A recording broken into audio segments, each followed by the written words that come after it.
Hi, good evening, and welcome to another show of the WOMAG.com, where we are discussing about various aspects of a woman entrepreneur's life and business.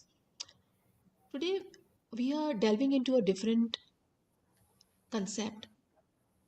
Given the competition and the hustle that we go through as business women, and the stress that we have to grow and we have to do well, it can be really challenging. So much to manage, so much to take care of.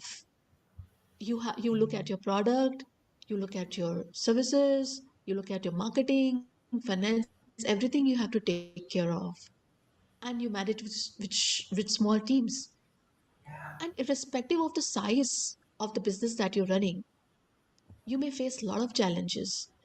And then whenever you want to go to the next level, then you feel you're stuck. You're hustling hard, you're working hard, and this competitive realm, you don't know how to navigate. So, looking at all this, entrepreneurs should know how to maneuver this. In this episode, we will talk about what are the factors that don't let you grow, how to overcome them, and how to grow as an individual and your business. And the focus is you are your business can be the most powerful belief an entrepreneur can hold on to. Says Praggatti Rao. She's our today's guest. More we talk about Praggatti Rao is less. She is an internationally and nationally awarded consultant psychologist and personal growth and transformation mentor. She's a founder and director at EduConcepts India Initiatives, a 360-degree coaching, consulting, and intervention in psychology safety company, a Daniel Goleman certified EI coach, certified personality profiler, and psychometric analyst who happens to be chosen few Asian NLP associate trainers. She is an international nationally awarded consultant psychologist and founder and director of EduConcepts India Initiatives. So we welcome you, Pragati, to the show. And Thank you, Imanchi. yes, and we believe that today's session is going to be really, really powerful, and I just can't wait to listen from you. We had a long discussions about these topics, and I thought that taking this to the larger public would be so much beneficial to all our fellow women entrepreneurs. So when you say Pragati that you are your business, and it can be the most powerful belief an entrepreneur can hold on to, what do you exactly mean? First of all, thank you so much, Imanchi, for having me here. It's a pleasure. And whatever little I know on the topic, and considering that I have been an entrepreneur myself, I hope to bring lot many aspects into limelight today, which will not only stay with the people who are listening to us, but I'm sure they'll be positively motivated to look into it for themselves. As you said, so this has been my core belief from the day one, that you are your business. Apart from all the strategy things which are there, whether it's your value proposition, whether you are addressing a pain point, how you bring across your strengths, weaknesses, opportunities, and whatever else you are doing, that is a strategy bit. So strategy will remain more or less constant for most of us, right? But what is more important is how you come across as an entrepreneur. Have you been able to work on yourself enough? Well, if I have to cite a few, data points, 1 in 18 people own a business today. So that gives us something like worldwide entrepreneurship is now at 400 million entrepreneurs. So, which is most simply put, is 1 in 18 people have a business. If that is true, how do I differentiate myself? How do people who are Right, doing amazing work, deep work, they are right. constantly, kind of reinventing themselves, how do they stand out? I think this is what this conversation today is going to bring out. This is what is on my mind. I also feel Yes, that so many other entrepreneurs in the market, what they do is they look at the competition and they begin to feel either they compare or they feel a major FOMO. Oh, I'm not doing this, or I have to do this. And Right. this being on that treadmill of overdoing actually is leading to some very dismal facts on burnout, stress. So if you look at the data which are available with the various wellness companies, I have Yeah. come to know that 77% of Indian show at least one sign of stress. That's Hmm. dismal, that's bleak, and that is where this Hmm. conversation would shed some light on. If not doing more, which an Yeah. average entrepreneur is resorting to, what else is possible? I think Yeah. this is where you being your own business becomes very important, and this is where all Right. the elements we are going to talk also becomes the Hmm. recipe for how to be your own business. So the idea here is that Right. I really want to park and talk upon is be more. And this is, I guess, all Right. the concepts that we are going to talk of will help our entrepreneur community to do.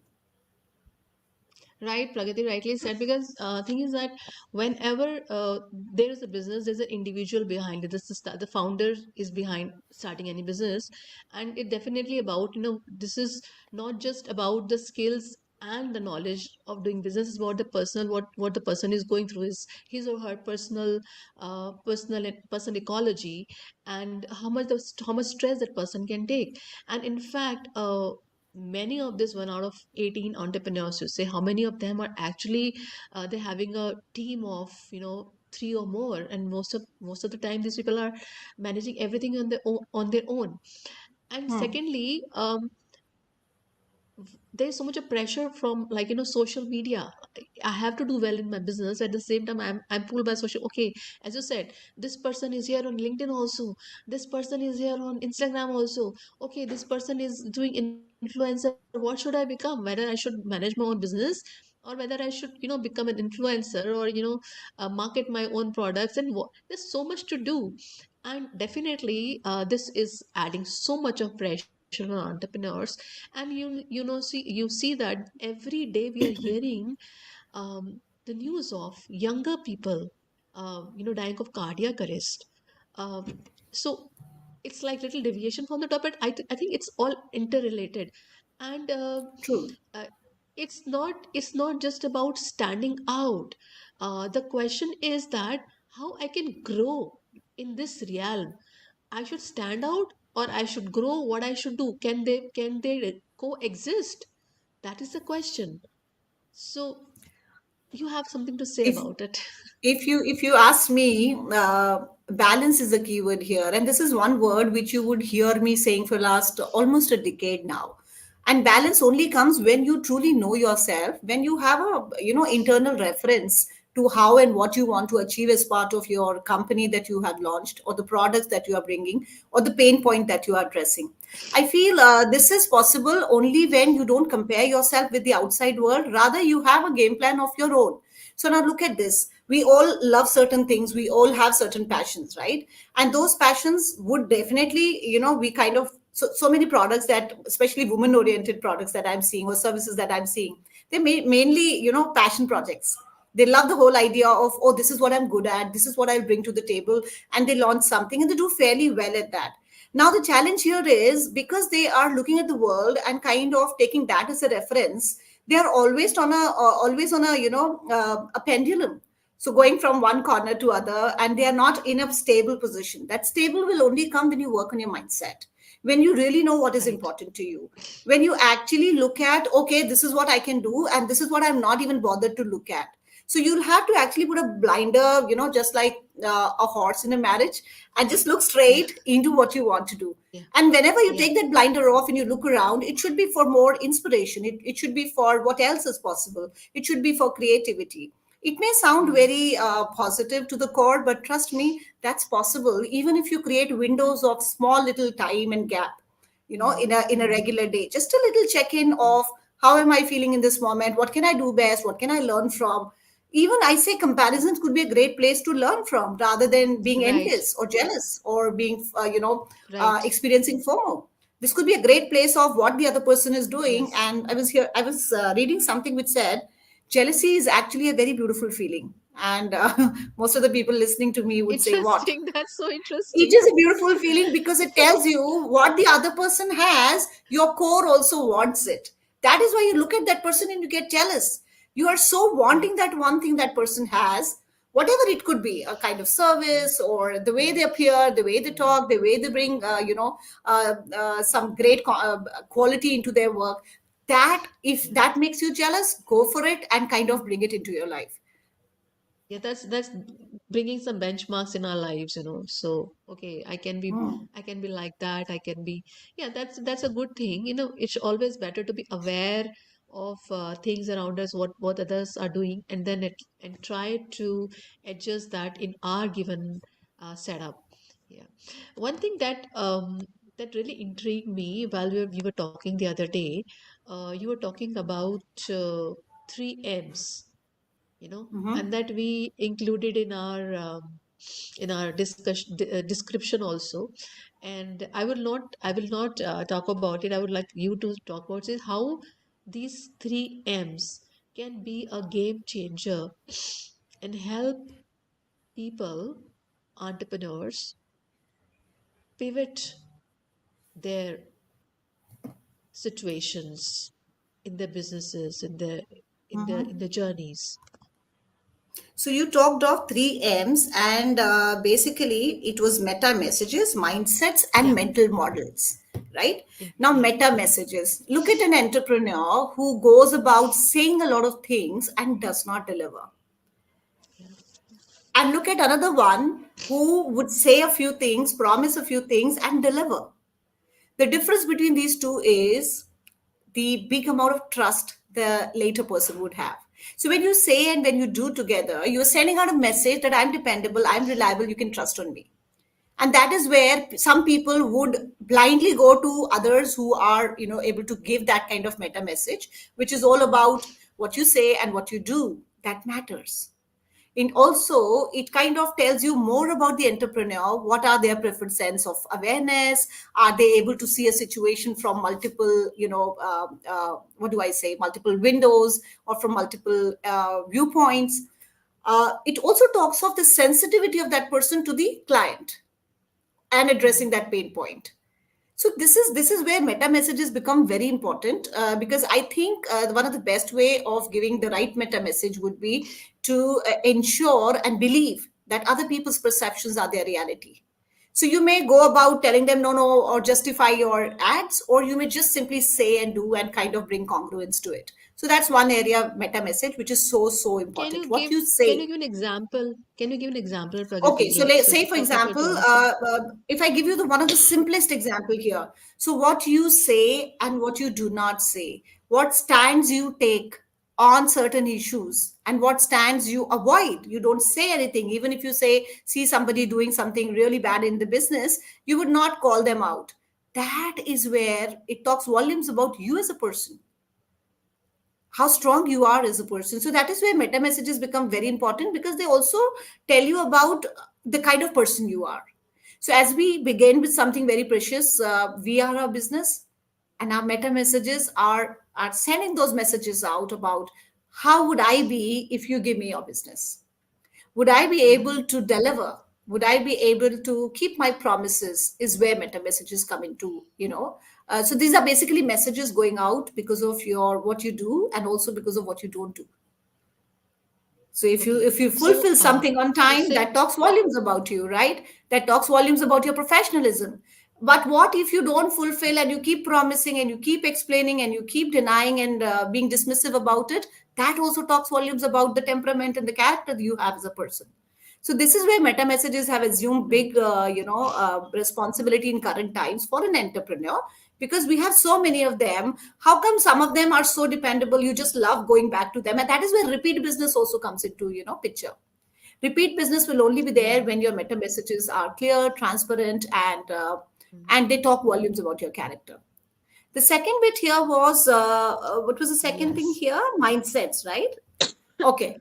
So we've heard so much Yeah. about mindset today. The kind of valuation, all these things that we are talking has taken a different level altogether. There was a point in time where everybody talked of value proposition or explaining your, pricing, how you're different from your competitors. But today you don't have to talk about, so these things are still there. But what has to add on to that is your mindset. How do you look at people? How do you mm, look at a client who's asking too many questions? Do you look at them and see, oh, what a problem person?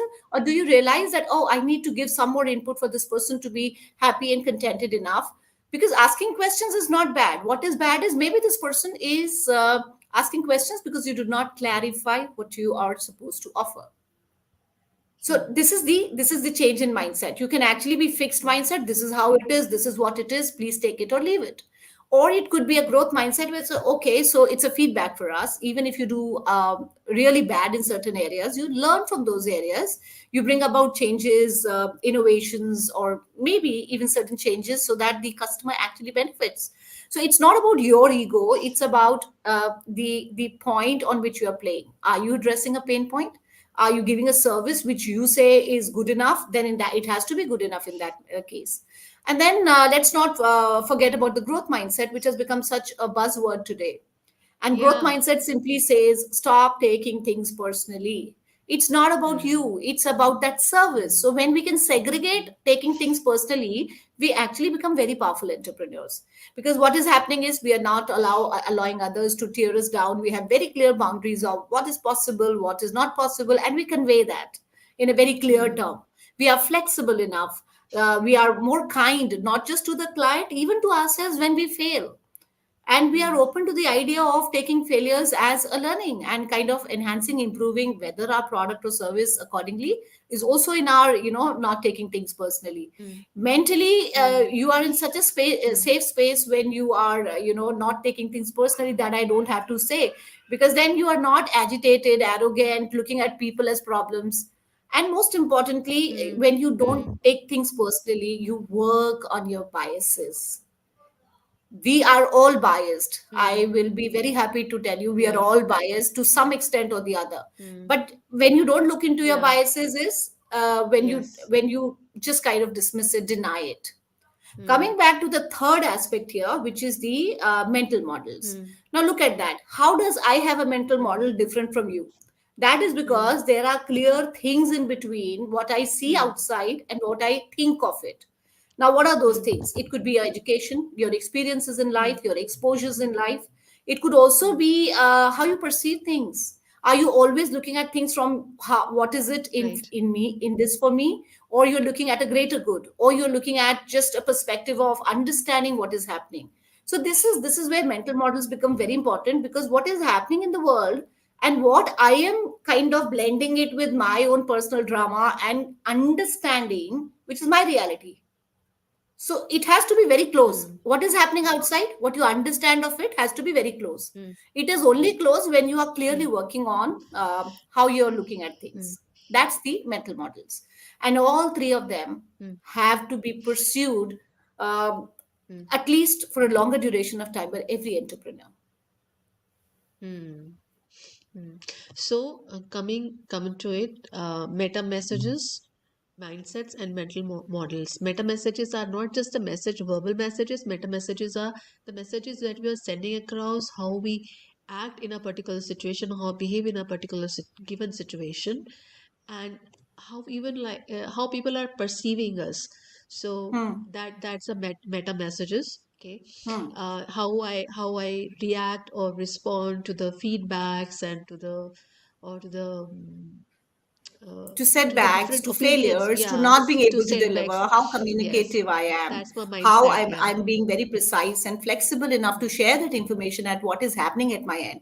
Look at mm, this. mm, Off late, what I'm hearing most is people yeah, feel that they're paying money for a service, yeah, and then they have to follow mm, it up to quite an extent, which is another yeah, stressor, right? yeah. Why would that be? Why can't an entrepreneur take charge, or at least if that has been delayed due to some very valid reasons, why not go ahead Mm, and tell the customer about it yeah, proactively? right, right.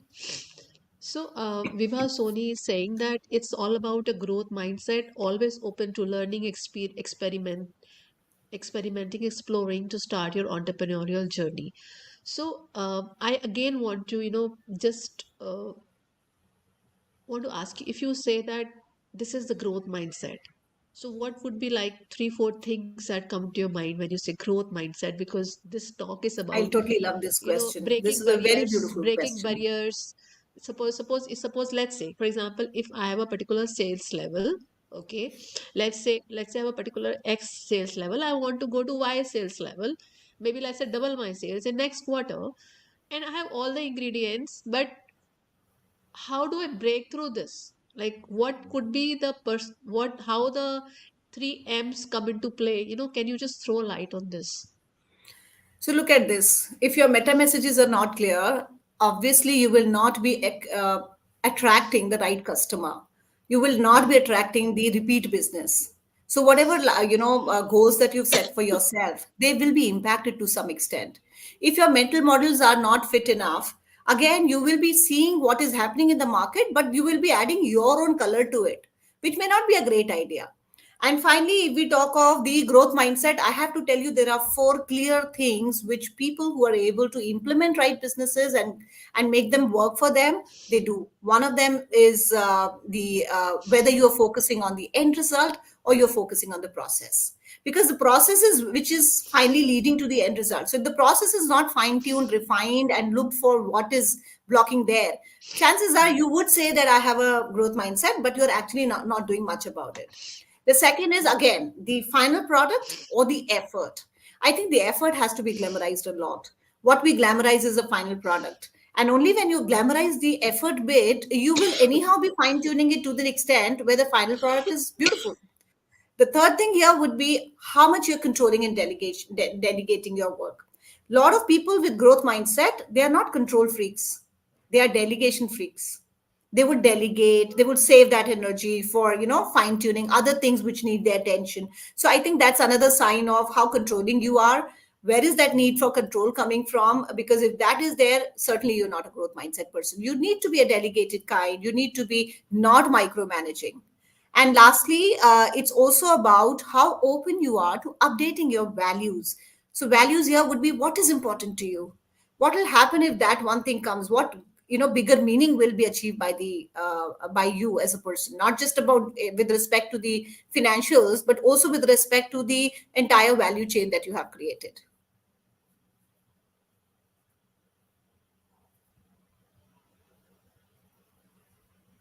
I can't hear you, Himanshi. You're on mute. I said, sorry Huh. for my bad throat. The AQI in Gurgaon has touched 400 and I'm not able to breathe. And so, okay. So Now, coming please back to take my your next time and question. do Yes. whatever is convenient to you. Okay. So, coming to you talked about the value, right? Mhm. So, how to recognize that, how in my value system, how do I recognize that this one is the particular belief or that bias or that value that is coming in my way of my growth? How do I know this is the red flag? Because while I'm introspecting, everything seems to be okay to me. Then how do I figure it out? Because How I need to beautiful. This is overcome another them. beautiful question that you are throwing at me, and I'm loving it. I have to tell you, if only, so we are meaning making machines. All of us are meaning making Sorry, machines. we are what? We are We are all meaning making machines. And if meaning we are making. Oh, making meaning. meanings, Okay. yeah, Okay. so Okay. if we are Interesting. making meanings out of things which are happening around us to us, I also believe our meanings are decided by how we have been all this while. So chances of you looking at what I am biased towards will be very less. You need people to help, to sit, to brainstorm, to at least have an action plan and implement certain things so that you come across with identification of what's kind of coming in the way. If I have to tell you of some of the biases, which are the faulty connections most of the entrepreneurs have, some of them have been self-serving bias. They are so much about them, then about the client. So what is in for me kind of thing. Then they have confirmation bias. They will basically look for that data and that input, which will confirm what they believe. So again, there'll be a bias because what you believe and you're looking for a data to kind of build that up, that's confirmation bias. Planning fallacy, which means so whatever I'm planning, there will be certain ideas around them which are either overestimated or underestimated. So that's another problem here. Then you have familiarity biases. Familiarity means this is what I know, this is what I love, and this is what I'm going to do more of. Whereas this might not be working for you, but you still stick to it because of the familiarity bias. Availability bias. So availability bias is what information is available to me through my limited, community or people that I meet, or just a few role models that I have. So based on that, even this shows up. And finally, it is the escalation of commitment. It's like aane do or aane do, despite knowing that I don't have a bandwidth for that. So these are some of the biases which most of us cannot identify because they have become part of us. So that's where you need a professional like me. That's where you need to work closely with a mentor, or somebody who can clearly see it from a distance, because you're so much into it that you cannot separate that thing from you. You would deny, you would defend, no, no, I do this because of this, or this is because of that. And I guess that is where you whosoever is trying to kind of work on their blind spots, they get lost. They get lost in that whole drama of, do I have it, or no, no, I don't have it. Very nice. So many biases. I never thought there were so many Oh, biases in there are this thing. 800 of them. I just listed seven. Yeah, for example, you just talked about availability bias, and like I was thinking last time I was talking to you about this, that I started attending so many webinars, and then so Hmm, many webinars I paid for like in advance, and half of them I was not able to attend. And then thing is that I'm taking in so much of information, but how much information I'm processing, and then correct. I'm able to incorporate that in my business or in my professional life. Then I am building up stress on myself by then I have the responsibility. Oh, I have done this. I must incorporate it. So yeah. Absolutely. That's the FOMO thing I'm talking of. When we garner some information, we want to implement it, and that kind of takes us away from our priorities, from what truly matters to us. Hmm. So how do you navigate uh, and overcome these biases? Like you talk about these biases. So Mhm. suppose if one has, so how do you navigate and overcome these biases, which may impact decision making? There are two things here. So In okay, fact, let three let things me here. just let me. I think you, yeah, yeah. Sorry, I was Shall I? either to ask my another question together, but yeah, answer this first. Yes, please. So three most important things is having the knowledge, being self-aware that okay, this is something which most of us are prone to. Just knowing that, being that self-aware matters. Because when you get self-aware, you start to question, where is this coming from, or where am I kind of showing this up. And once you do that, you come to a point of self acceptance. So, this is clear work with a professional. But I personally think people who are slightly in the growth mindset attitude, they would be looking into being self aware around it. So, just by attending things like this, you get to know, oh, this is something which exists. And these are top seven. How about me going deeper down into it? So, once you find that out, once you question yourself and ask yourself beautiful, lovely questions, of incisive questions, you come to a point of at least reflecting on this, where am I showing this. And then over a period of time, as we begin to self accept, we also begin to create a different pattern for ourselves. So it's all a process of being aware and then kind of doing corrections for it. Interesting. So yeah, I mean you talked about creating patterns. We'll come to that later, but this value system that we just talked about, brings me to my next question. Mhm. These values and beliefs, as I say that most of our value system is already firm by the time we reach our 10, 11 year of age. So whatever is whether we inherit from parents, we learn by noticing, and what all goes in. So it is all firm by 11 to like by 12, 13 years. It's set, right? The value system, and then they govern us whole of our lives.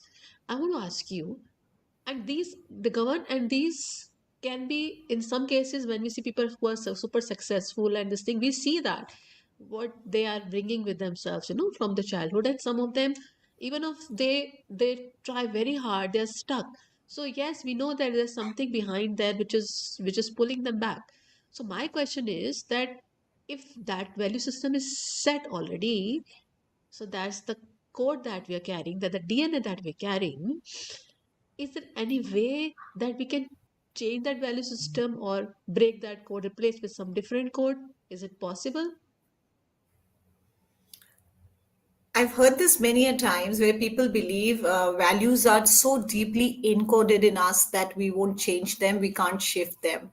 Personally, I have been able to shift so much. I have been able to shift the whole tendency of being a perfectionist, of being more flexible and adaptable, being shifting from being a micromanager to somebody who can really delegate and not mess with that person whose the delegation has been done. So why I shared all this is not because I'm so proud of this. Of course, it's a journey, it's a personal growth journey. So yes, a little bit of pride is there, but then what is also highlighting through the statement is values can always be re-embraced. Now look at this. I always say something very simple. So values, how do you see your values in action? One, if you see something and you totally love it, you say, wow, this is what I want to see more of. That's your value. When you see something and you are like, you don't like it, oh no, this is not fair, this shouldn't be happening, if this is how you react, that is also your value. And lastly, by consciously being aware or working through closely through a mentor or a guide or a coach, you can actually embrace new values. So I have been working very closely with my values. What I do is, so there are two things here. One, of course, I come with something, what is important to me has been instilled in me by the way I was raised and conditioned. But when I grew up as an adult and I saw that there are certain areas which are just not working in my favor, I decided to be more flexible. I decided to be less perfectionist. I decided to be less of a micromanager. So how would you do that? You simply pick up those values which you truly need and practice them for next 3 months. So what you're trying to do is whatever neural pathways have been already made by way of conditioning or upbringing, and wherever you see that, that neural pathway is being kind of layered up with another action and behavior pattern. So slowly, even the new value, you begin to feel at home with that. So I truly believe that values can be superimposed. You can create new values. You can whatever neural pathways you already have about what is important to you. You can also, and look at this. We all, as we grow, things what are important to us also change. What was important to you at 25 is no longer important to you. Maybe you can do away with it. What is important to you at in this moment, we are not pretty sure if that will be important, say, in future. So when we are planning from shifting from past to now or from now to future, and we see what else would we need, that's a very clear sign of how we are realigning what is important to us. And what is important to us is our values. Okay. Okay. So I had okay. So I had this question, Pragati. I just would give you an example. For example, Mhm. a woman, in our society, and many women are told, for example, that women shouldn't talk too much. Like your woman is not ladylike to talk too much or to be very demanding and to be pushy. And then this woman becomes an entrepreneur, a businesswoman, where she has to sell, she has to project herself, she has to put a pitch up there, and she has to. But then she finds herself like tongue tied and. She is quiet and gentle, but this is, and when it comes to, when we compare it with men, how aggressive and how forthcoming they can be with their business when they want to sell something. So if this is the value, for example, like how would you change, how to change this value? I'm just giving, just for people to Okay, understand. so do you see the role of conditioning here? How men have been raised to be more vocal, Mm. to be more, Yeah, assertive, yeah. aggressive also at times, and how women have been raised. So part of it is coming from culture. The second part is there are, but having said that, there are enough women and men who can behave otherwise, not the typical ones. So Yes, what is definitely. happening there? It's clearly a very good understanding of why I am doing this. When you know your why, you would also go down and ask yourself, so what becomes possible for me when I do this? What else? And what else which gives me more meaning and more joy? Only when people have done this kind of groundwork on the values, which is why, what else gets possible, what else give me that great meaning, then you get into the how. So many times people will get their whys from the society, they will get their whys from the other entrepreneurs around. So how far your whys are actually powerful enough to you matters, because then only you would be able to either not negotiate on how you want to reach there, or you would actually tell people to have very clear boundaries, and also despite ups and downs which life is, you will be sticking to it for longer durations. I hope that answers. Yeah, definitely. And we can have a long discussion about it again. Okay. So, coming to that, so when we say that, what I want and what I want and how it will help me, and so this brings to our next question, that what is my purpose, right? What is my purpose? Okay. And let's say in language that you talk, you call it, excuse me, finding my North Star. Okay. And many of us, we have a North Star missing. So first, you let us know what exactly, people who don't know what does North Star mean, and then how does missing this North Star show up in your behaviors and come in your way of growth? Okay, the most important thing here is North Star has been utilized enough in theory and in practice as something which guides us in certain directions. Our values do just the same for us. They would guide us to things which are so important to us that we would not want to let them go. They are so crucial for our mental, emotional well being that we will pursue them, come what may. So our values basically are the essence and the core, and that is why we call it the North Star, the guidance, the compass, which actually tells you which direction you should go to. If people have a missing North Star, what are the things or the behaviors that you will often find in them? So I have seen these are the people who are very fearful of failures. These are also the people who would be getting into comparison mode, because they look at somebody and they want that and they want something more and something else. But as a result, what they end up doing is they will procrastinate, they will not prioritize themselves, and their priorities often get lost because they are so busy looking at what else is possible, what else. And maybe they have a comparison mode, so that comparison also gets them lose sight of their own North Star. They are also very perfectionist. They do not believe in the idea of taking failures as feedback. So if you look at overall, it's such a a losing proposition for anybody, for that matter. Anybody who is losing sight of their own priorities, what is important to them. As a result, they get overwhelmed, and then they don't do the work as required, and their directions change every now and then. So you would find that most of them, so they worry a lot. They worry a lot only because they have lost track of where they want to go. And that's what North Star actually talks of.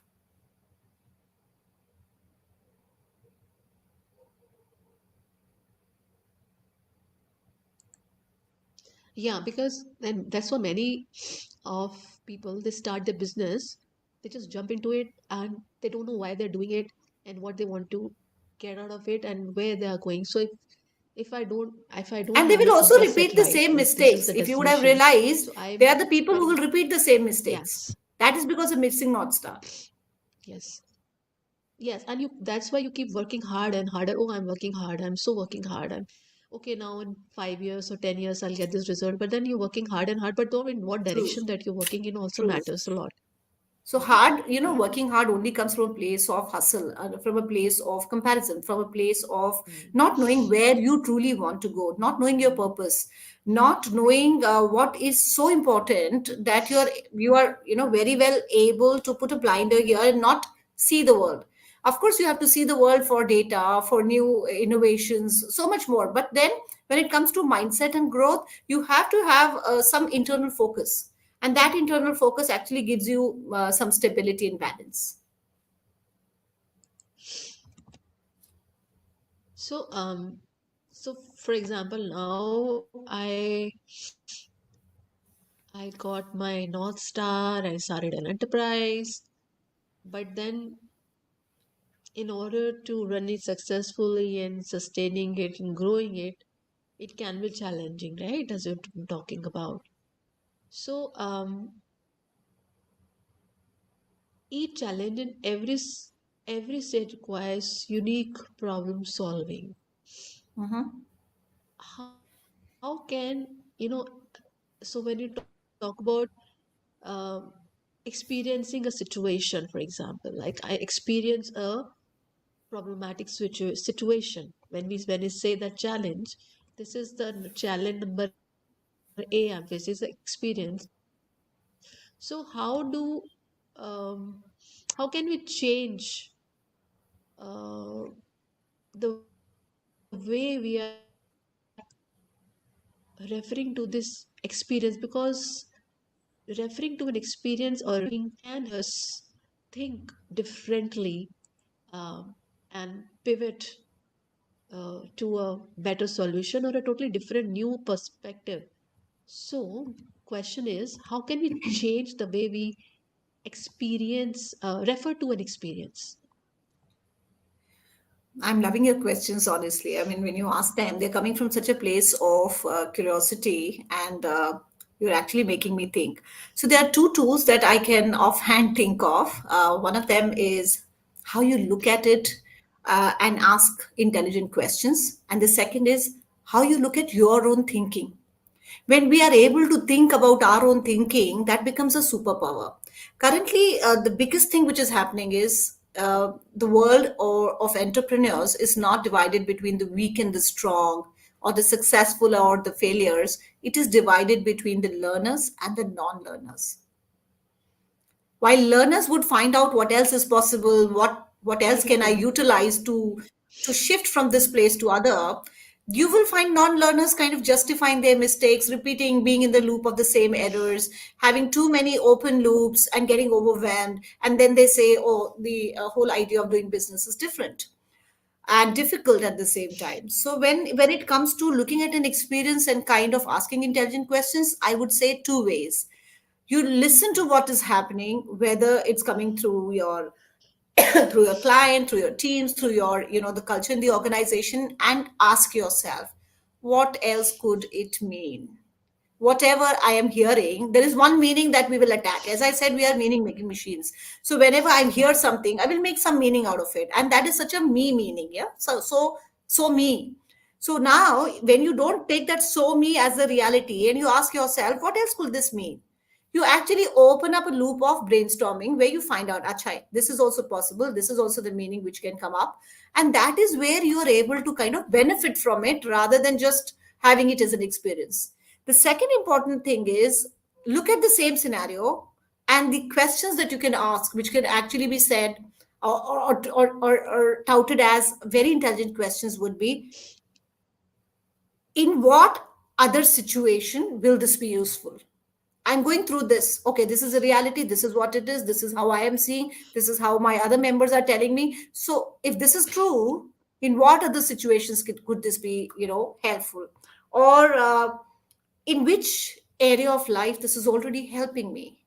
Because if you continue to do certain things, chances are you are being helped out of that.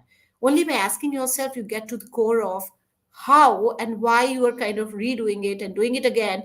There must be something that is working for you because of that. So in which area of life is this particular thing helping me? These are the kind of questions. I think I always say questions are answers where none exist. So asking questions is one of the biggest thing an entrepreneur can ever Yes. develop for Yeah. themselves.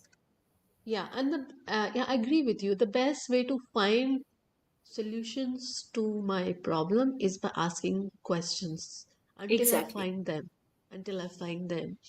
And reframing and restating my experience is something like rewriting my story or changing my story. And I keep doing it until I get on the my ideal fairy tale story that I wanted to be. So yeah. True. So we say that your private victory comes before a public victory, right? Mm-hmm.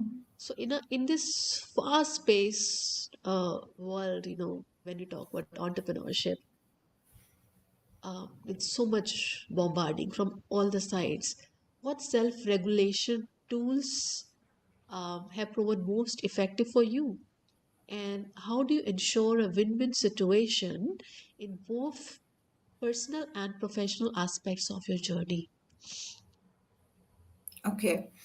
Uh, if you ask me honestly, I have very clear activation routines in the morning. I am just not reachable to anybody prior to 10 in the morning.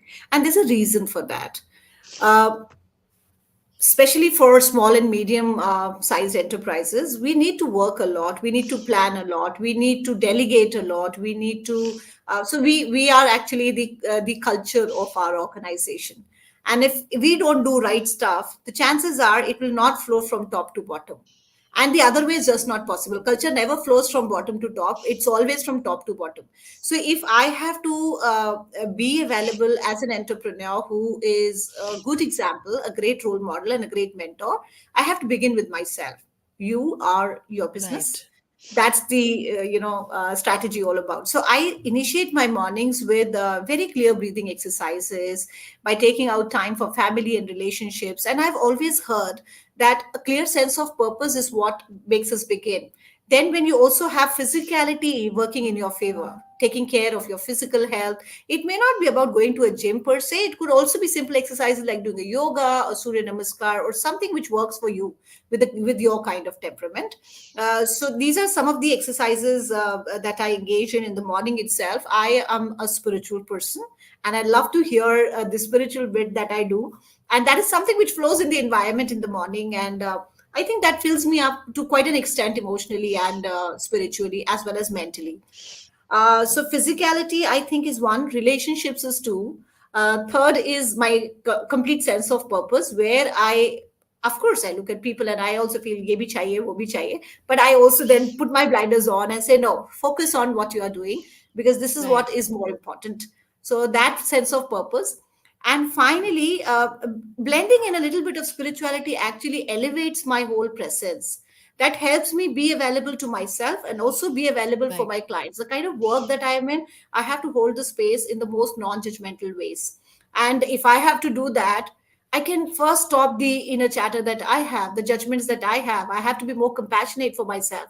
So this is where right, a whole deal is struck. Where I start in the morning with certain activation routines, where I have mindfulness, where I have breathing, where I have little stretches, I have a bit of spirituality included. And I love the whole idea. It's not that I am, it's not religion. It's spirituality. It is like yeah, uh, optimizing the beauty of right, having those little practices which mm, calm you from head to toe. And towards the mm, end of the day, again, I will have some kind of energizing routines for myself, whether it's about simply about playing my favorite music, or having some essential oils in the room that I'm in. yes. And I think all these things are so available. If somebody is not utilizing them, they're surely doing a disfavor to themselves. I agree. So yeah, so self-regulation, self-care is really, really important. And self-regulation is another word for self-discipline, that I'm able to do things in the given framework. So it is very important to have a structure around us. And Hmm. definitely, when it comes to spirituality and just being free of, like, it opens your mind. So when you're spirituality and you're exercising, so for example, I was participating in one LinkedIn live the other day, and we were just talking that, uh, for me, best of my ideas, like, interesting ideas come to me while I am either walking or jogging, Exactly. or Yes.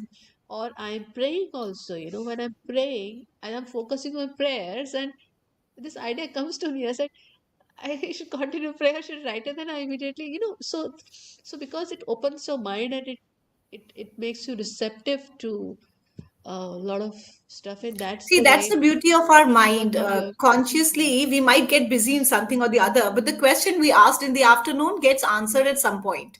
Maybe, right. you're about to retire to bed. So I have this practice of keeping a notepad closer to my bed so that if there is a idea about a post that I need to write or something which really connects and I want to share it with many other people or to implement some plans or launch new services as part of my plan Mm, or some new programs, I just jot it down. And as you said, very right, when you are moving, you are actually allowing more and more creative ideas to flow to you.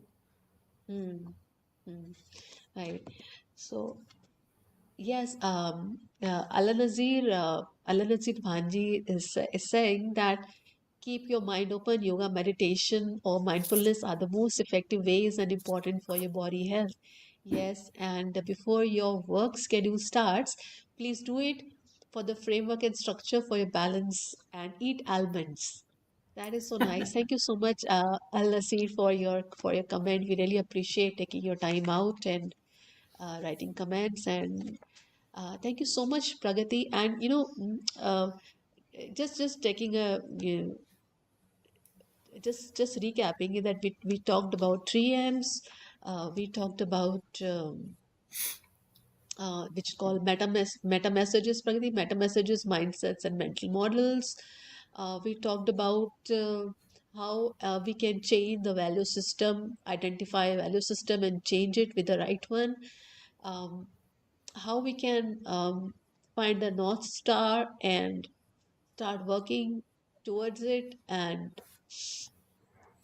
do the right thing, and then self-regulate our lives. So that is very centric to to being a to having a growth mindset, right? So though it may sound like a cliche, but then why the buzzword is growth mindset? Because yes, it's all here. It's all in our mind, and True. mind is something that can really rule your body, and then it can make you do wonders. So And there's a thank very you so much, beautiful thing Pragati. here, which I often say: thoughts are not reality, but thoughts are the actual things which help us create our reality. Absolutely, as it said that you as a man thinks in his heart, so is he. As a man thinks True. in his heart, so is he. So whatever you think you are, you will become like that. So it is the so your thoughts are the background, it's like a code, and then the reality is you. So absolutely, and it is always a pleasure to talk to you, Pragati. And so much this Thank you. time I thought, like, why don't you bring you to live and just make you talk to our Thank you community. so much. And thank you so much for being here. And we will be back with something more interesting for our viewers in March. So stay tuned and we'll notify you for next event soon. Bye bye Thank for you so now. much. It was a Thank pleasure you being so much, here. everybody, for joining us. Thanks, Pragati. Thank you so much. Thank you. Take care. Bye.